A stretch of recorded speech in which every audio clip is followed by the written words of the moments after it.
अध्याय 5. देवहूती म्हणाली, भगवंता, पुरुष, प्रकृती व महत्त्ववादी तत्वे यांची जी लक्षणे सांख्यशास्त्रात सांगितली आहेत ती तुम्हाला सांगितलीस. त्यांच्या योगाने मनुष्याला निरनिराळ्या तत्वांच्या सत्स्वरूपाची ओळख लवकर पडेल. आता ज्याच्या योगाने याचे स्पष्ट स्वरूप एकदम समजते तो भक्तियोग मला विस्तारपूर्वक सांग.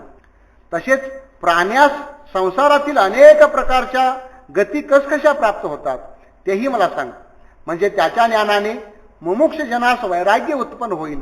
तसेच महाशक्तिमान काल म्हणून जे तुझे रूप आहे व जो ब्रह्मादिकांचाही नियामक आहे त्याचे स्वरूप मला सांग, म्हणजे जे लोक अज्ञानाने मिथ्याभूत देहादिकांच्या ठिकाणी अहंकार धरतात आणि कर्माच्या ठिकाणी आसक्त होऊन संसारात पडणारी ती कर्मेच करीत राहतात ते त्या संसाररूपी अंधकार कुपातून बाहेर निघतील. अज्ञान निद्रेत घोरत पडलेल्या लोकास जागृत करण्याकरताच तू हा अवतार धारण केला आहेस. म्हणून मी विचारलेल्या गोष्टी तू सविस्तरपणे मला सांग, म्हणजे लोकांचे कल्याण होईल.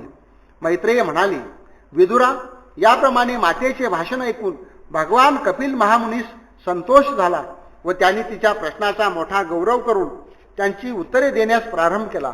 कपिल म्हणाले, माते देवहूती, मनुष्य निरनिराळ्या हेतूंनी माझी भक्ती करत असल्यामुळे भक्तियोग आचरण करण्याचे अनेक निरनिराळे मार्ग झाले आहेत.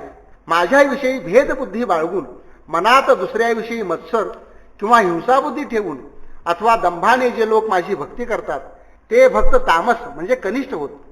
विषय भोग, कीर्ती किंवा ऐश्वर्य मिळवण्यासाठी भक्ती करतात ते राजस भक्त होईल. माझ्या ठिकाणी द्वैतभाव खराच, पण त्यातही केवळ पापक्षालनार्थ ईश्वर प्राप्तीसाठी किंवा वेदाज्ञेचे परिपालन करण्यासाठी जो माझी भक्ती करतो तो सात्विक म्हणजे उत्तम भक्त होईल. माझ्या लीला श्रवण करून ज्याचे अंतकरण भक्तिरसाने परिप्लुत होते आणि गंगोदकाचा ओघ जसा समुद्राकडे जातो त्याप्रमाणे ज्याचे अंतकरणाचा ओघ माझ्याकडेच वळतो त्याचे ते निष्काम अंतकरण तेथेच रममान होते. हिलाच निर्गुण भक्ती म्हणतात. अशा निष्काम भक्तास मी जरी चारही मुक्ती दिल्या तरी देखील त्यास माझ्या सेवेशिवाय काहीच गोड लागत नाही. म्हणूनच या भक्ती मार्गास आत्यंतिक म्हणजे कधीही नष्ट न होणारी असे म्हणतात. याच्या योगाने मनुष्य या त्रिगुणात्मक संसार समुद्राचे उल्लंघन करून मत्स्वरूपी येऊन मिळतो. मनुष्याने उत्तम रीतीने परमेश्वरार्पण बुद्धी ठेवून स्वधर्माचरण करावे. पंचरात्रादी आगमामध्ये सांगितल्याप्रमाणे माझे निष्काम बुद्धीने पूजन करावे. माझ्या मूर्तींचे दर्शन, स्पर्श, अर्चन, पूजन, स्तुती, वंदन व सर्व प्राणीमात्रांच्या ठिकाणी अभेदत्व परमेश्वरच भरला आहे अशी समबुद्धी ठेवणे, सद्बुद्धी ठेवणे, अंतकरणाच्या ठिकाणी धैर्य आणि विषयाच्या ठिकाणी वैराग्य धारण करणे, समानशील लोकाशीच स्नेह ठेवणे, सत्पुरुषांचा योग्य सन्मान ठेवणे, अनाथांवर दया करणे, यमनियमादिकांचे धारण करणे, माझे नामस्मरण करणे, आत्मप्रतिपादन करणाऱ्या शास्त्रांचे वारंवार श्रवण आणि अवलोकन करणे, मन नेहमी शांत व सरळ ठेवणे, सत्पुरुषाच्या संगतीत असणे व देहादिकांविषयी अभिमान न धरणे.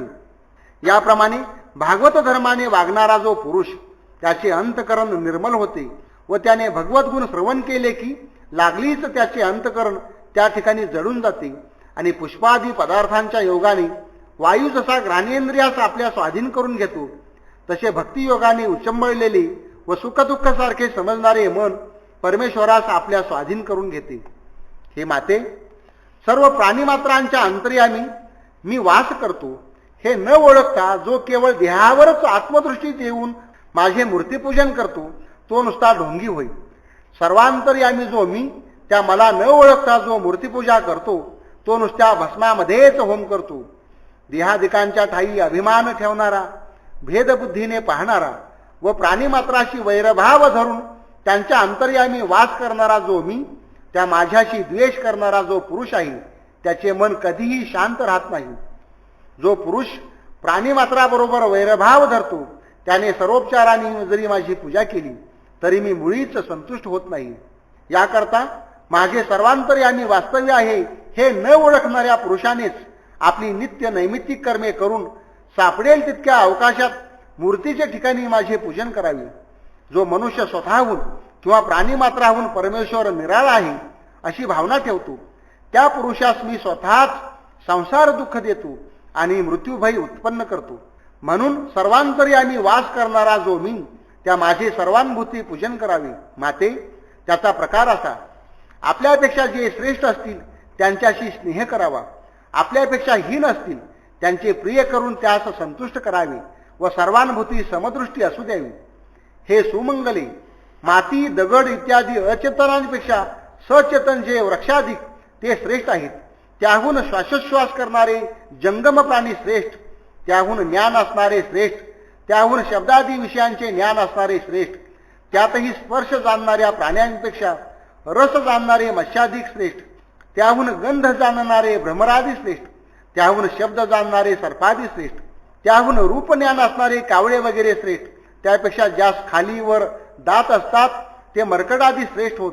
माते, पायहीन सर्पाधिकापेक्षा बहुपाद गोम वगैरे प्राणी श्रेष्ठ, त्याहून चतुष्पाद श्रेष्ठ, त्याहून द्विपाद मनुष्यासारखे श्रेष्ठ, त्यामध्ये चतुर्वर्ण श्रेष्ठ, त्यामध्ये द्विज श्रेष्ठ, द्विजामध्ये वेदवेत्ते श्रेष्ठ, वेदवेत्याहून अर्थवेत्ते श्रेष्ठ, अर्थवेत्याहून मीमांसक श्रेष्ठ, त्याहून स्वतःची विहित कर्मे करणारे श्रेष्ठ, त्याहूनही सर्व संग परित्याग करून केवळ निष्काम बुद्धीने कर्माचरण करणारे श्रेष्ठ होत.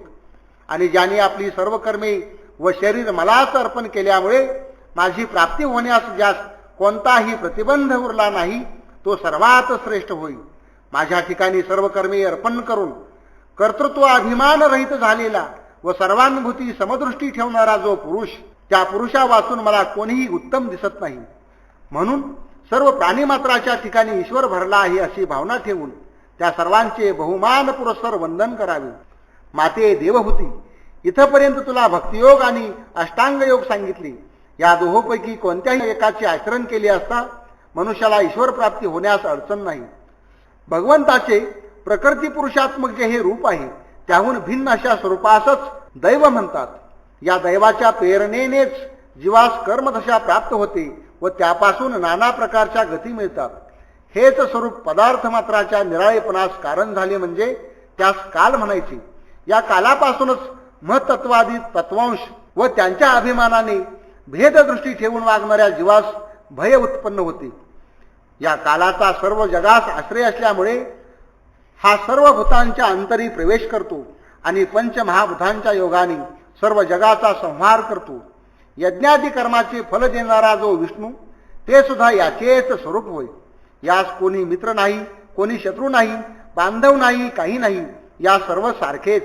हा स्वतः सावध असतो आणि जे लोक बेसावध असतील त्यांचे अंतरी प्रवेश करून त्यांचा संहार करण्याचा याचा क्रम आहे. याच्या भयानेच सर्व जगाचा जीवनाश्रय जो वायू तो वाहतो. याच्या भयानेच सूर्य योग्य काली योग्य ठिकाणी ताप आणि प्रकाश उत्पन्न करतो. इंद्र वृष्टी करतो. नक्षत्र समुदाय प्रकाश पाडतो. वनस्पती आणि लता योग्य काली फले पुष्पे देतात व नद्या वाहतात. याच्या भयाने समुद्र सुद्धा आपली मर्यादा सोडून पलीकडे जाण्यास समर्थ नाही. याच्या भयानेच अग्नी प्रदीप्त होतो. पर्वतासह पृथ्वी उदकात बुडून जात नाही. आणि हे आकाश सुद्धा याच्या भीतीमुळेच प्राण्यास वास्तव्य करण्यास स्थल देते. याच्या आज्ञेवरूनच जगाचा मूळ अंकुर जे महत्त्व ते आपल्या देहापासून पृथ्वी, आप, तेज, वायू, आकाश, अहंकार आणि स्वतः आपण महत्त्व या 7 आवरणांनी वेष्टित अशा लोकास प्रमांड रूपाने विस्तृत करते. हे जग त्रिगुणात्मक आहे. त्या त्रिगुणांचे नियंते ब्रह्मा, विष्णू, रुद्र जे प्रत्येक कल्पामध्ये या जगाची उत्पत्ती, स्थिती व लय करण्यास प्रवृत्त होतात ते सुद्धा या कालाच्याच आज्ञेने. हा काल वस्तुतः अविनाशी, अनंत आणि अनादी असून पित्याच्या रूपाने पुत्र उत्पन्न करून जगाची उत्पत्ती वाढवतो आणि मृत्यूच्या योगाने प्रत्यक्ष मृत्यूचा देखील संहार करतो. या ठिकाणी श्रीमद भागवतांतर्गत कपिल गीतेमधील 5वा अध्याय समाप्त झाला.